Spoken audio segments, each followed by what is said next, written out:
Уранга аймаг дахь Политехник коллеж нь 1974 онд Усны аж ахуйн техник мэргэжлийн сургууль нэртэйгээр байгуулагдсан 50 жил тасралтгүй хичээл сургуулийн үйл ажиллагаагаа явуулж бакалаврын дипломын болон мэргэжлийн сургалтыг эзэмшүүлэн 23,000 гаруй мэргэжилтэд ажилтныг бэлтгэн аймаг орон нутгийн мэргэжлийн ур чадвартай боловсон хүчнээр хангаа ажиллаж байна.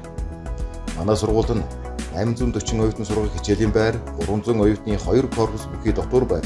28,000 номын фонд бүхий 120 уншигчийн суудалтай номын сан, 200 хүний багтаамжтай нийтийн хоолны газар болон биеийн тамирын заал, соёл хүмүүжлийн танхим, уурын зуух, усан цусан түгээгүүрийн газар, цахилгааны дэд станц, 8-аас 12 машин, тоног төхөөрөмжийн багтаамжтай гараж, өвлийн хүлэмж зойр, 21 дадлан газар, 17 ондын техникатайгаар сургалтын үйл ажиллагаа явуулж байна. Инженерчлэл, барилга байгууламж, үйлдвэрлэл, мэдээлэл, харилцаа холбоо, урлаг, хүмүүнлэг, үйлчлэг гэсэн салбарын 26 мэргэжлэр техникийн болон мэргэжлийн боловсрол сургалтыг олгон жилд 1300 гаруй суралцагч 130-ээр албан хаагчтайгаар ажиллаж байна. Монгол улсыг урт хугацаанд хөгжүүлэх алсын хараа 2050 бодлогын баримт бичгийн хүрээнд Монгол улс түүхэндээ боловсролын салбарын эрх зүйн шинжилгээг хийж боловсролын багц хуулийг батлан боловсролын шин зэрэглэлийн хүрээнд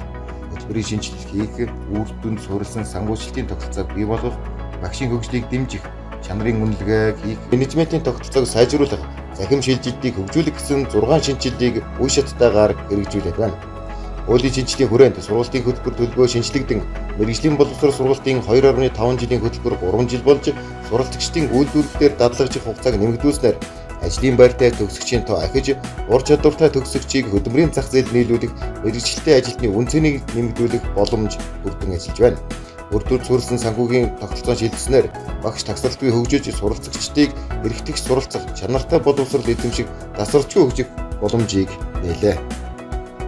Сургалтын хөтөлбөрийг үр дүнтэй хэрэгжүүлэх ажлын хүрээнд сургалтын хөтөлбөр төлөвлөгөөний боловсруулалт шинэ нахиц дэвшил гарч, шинжилэл хийгдэж, ажил олгогчдын оролцоо нэмэгдэж байна. Хөтөлбөрүүдэд зөөлөн ур чадвар, тогтвортой хөгжлийн зорилго, орон нутгийн онцлогийг тусган ажиллав. Хөтөлбөрүүдийн чанарын баталгаажлалтыг үе шаттайгаар хийн сайжруулалтыг тогтмол хийж байна. Сургалтын чанарыг сайжруулах хүрээнд дарааны болон явцсан үр дүнгийн онцлог хийж хичээл хоорондын интеграцчлалыг тогтмол хийж, ээлжит болон дадлаг хичээлийн чанар үр дүнг сайжруулахад анхаарч, багшийн заах арга, ур чадвар, хандлагыг сайжруулан тасралтгүй хөгжлийг хангаа ажилладаг. Сургалтын хэрэглэгчдийн нөөцийн хувьд иж бүрэн файлын сан, захим хичээлийн цогцсон, ном сурах бичиг хүүхдэлтэй орчныг бүрдүүлж байна. Хүүхдийг хөгжүүлэх, хамгаалах, нийгмийн амьдралд оролцох эрхийг хангах чиглэлээр хүүхэд дээлтэй сургууль хөтөлбөр, хүүхэд хөгжил хамгааллын дэд хөтөлбөр, хүүхэд хамгааллын баг, ногоон сургууль хөтөлбөр,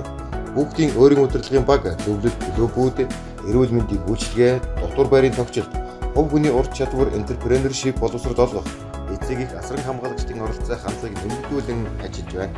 Төсөөлт хөтөлбөрт хамрагдах гадаад харилцаагаа өргөжүүлэх замаар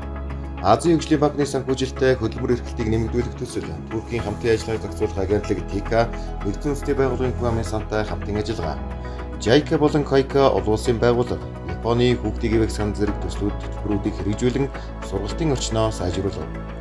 Инх 50-ны корпус Америкийн нэгдсэн улсын элчин сайдын яамны Fulbright хөтөлбөрт хамрагдан сайн дурын ажилтнуудыг сургууль дээр ажилуулж, багш суралцагчдын хэлний мэдлэгийг дэвшүүлэхэд анхаарч туршлага солилцов. Япон улсад багш суралцагч дадлагчдаг болов.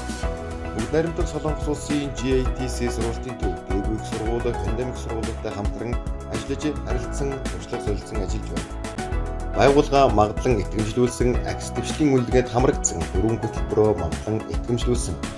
Дээд сургууль хичээл зааж байсан туршлагатай багш нартай бүсийн төвшин тэргүүлдэг, төрийн болон төрийн бус байгууллагуудын боловсролын хамтын ажиллагаа сайн, орон нутгийн техник мэргэжлийн боловсрол сургалтыг олгож буй ганц сургууль, үнэлэмж сайн.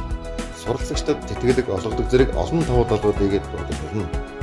Манай сургуулийн гаргасан амжилтуудаас дурдвал 10 их сумын шилдэг төвчлөлтөд бүтээж байгууллага 2016-17, Хангаан бүсийн ёс зүйг дээдлэгч сургууль 2018, Хангаан бүсийн хөдөлмөрийн аюулгүй байдал эрүүл ахуйг эрхэмжих сургууль 2018-19-20 онуудад, Хангаан бүсийн шилдэг сургууль менежер 2020,